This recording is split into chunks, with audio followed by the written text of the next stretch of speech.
Olá! Vamos começar com uma questão que parece simples, mas é fundamental na contabilidade. Pensem só, uma empresa tem 100 caminhões de entrega. Isso é visto como uma coisa só, um único ativo, ou são 100 ativos diferentes? A resposta para isso está num conceito poderoso chamado unidade de conta.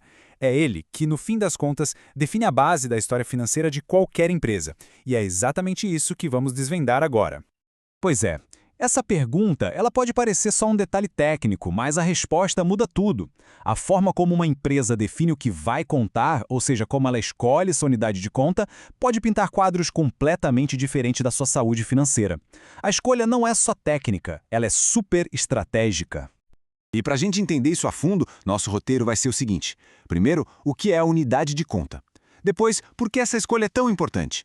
Aí, vamos ver os critérios para tomar a decisão certa, um exemplo prático com contratos, o famoso princípio da essência sobre a forma e, para fechar, o papel crucial do julgamento profissional nisso tudo.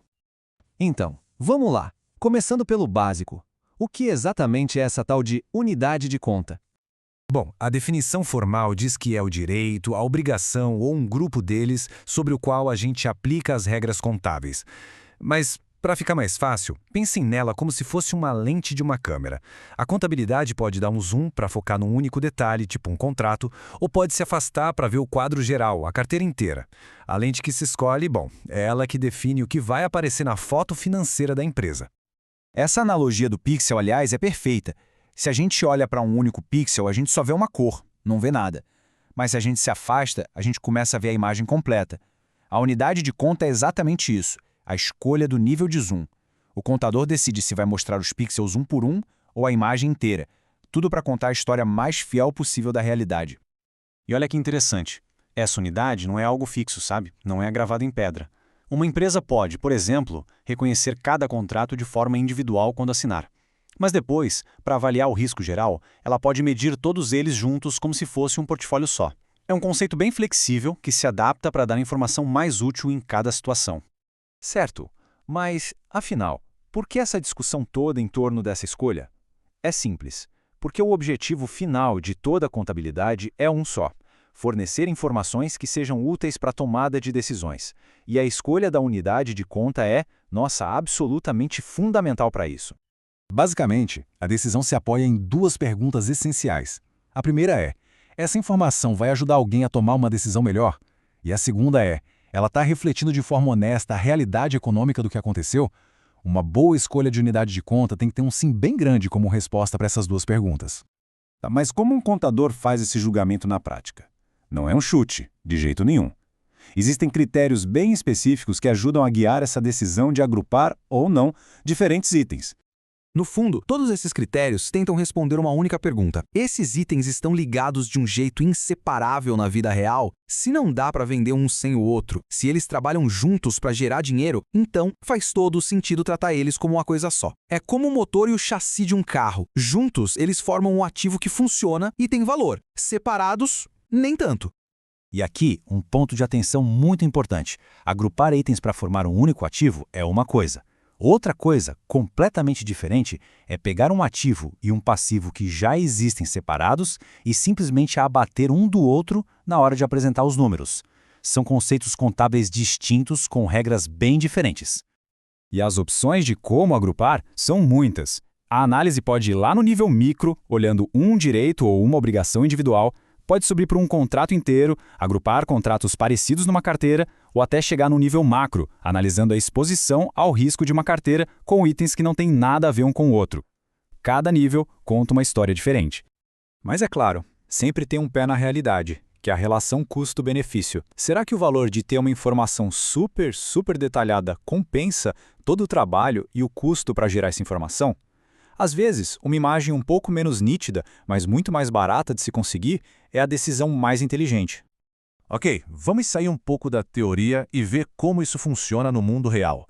Como a unidade de conta se aplica a uma coisa que toda empresa tem: contratos. Muitas vezes, o ponto de partida é o que a gente chama de contrato executório. Imagina que uma empresa encomenda 1000 peças de um fornecedor. Naquele momento, ninguém pagou nada e nenhuma peça foi entregue. É basicamente uma troca de promessas. As obrigações são iguais para os dois lados e ainda não foram cumpridas. E nesse estágio, o próprio contrato já é a unidade de conta. E essa unidade, esse contrato, já pode ser um ativo ou um passivo. Se a empresa conseguir um preço ótimo por aquelas peças, o contrato em si já é um ativo. Agora, se o preço que ela negociou foi muito acima do mercado, esse mesmo contrato já nasce como um passivo. Mas, no momento em que o fornecedor entrega as peças, tudo muda. A promessa vira ação. Aquele contrato que estava lá com as obrigações iguais e pendentes se transforma. E de repente nascem duas coisas novas no balanço. Um ativo, que é o estoque de peças, e um passivo, que é a conta a pagar para o fornecedor. E todo esse raciocínio nos leva a um dos princípios mais importantes da contabilidade, que é, na verdade, o que está por trás de toda essa escolha da unidade de conta: a prevalência da essência sobre a forma. O que isso quer dizer? Que o trabalho do contador não é só ler o que está escrito no papel nas letras miúdas do contrato. É ir além, é enxergar através do juridiquês para entender o que realmente está acontecendo do ponto de vista econômico. No final do dia, a realidade econômica sempre ganha da forma legal. E é exatamente aqui que o julgamento profissional brilha. Se um contrato dá para a empresa o direito de fazer algo que, na prática, é impossível de acontecer, o contador deve simplesmente ignorar essa cláusula. Se não tem essência, não tem efeito na contabilidade. Simples assim. E essa busca pela essência funciona nos dois sentidos, viu? Às vezes, significa pegar 2, 3 ou mais contratos que no papel são separados, mas que na realidade fazem parte de um único grande negócio e tratar tudo como uma unidade de conta só. Outras vezes é o contrário. Pegar um único contrato gigantesco e super complexo e quebrar ele em várias unidades menores para refletir as diferentes partes econômicas dele. Então, depois de passar por tudo isso, qual é a grande lição? Acho que tudo se resume ao papel que o julgamento tem na contabilidade. Ele é simplesmente indispensável. A mensagem final é essa: escolher a unidade de conta não é como seguir uma receita de bolo, é a arte da contabilidade em ação. É aquele momento em que o profissional usa todo o seu conhecimento e julgamento para moldar a história financeira e contar o que está acontecendo da empresa da forma mais fiel e precisa possível.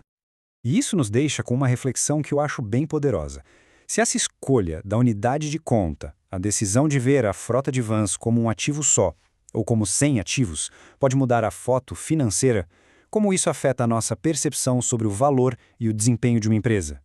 Fica claro que contabilidade não é só sobre números, é sobre perspectiva, e a unidade de conta é a ferramenta que define essa perspectiva.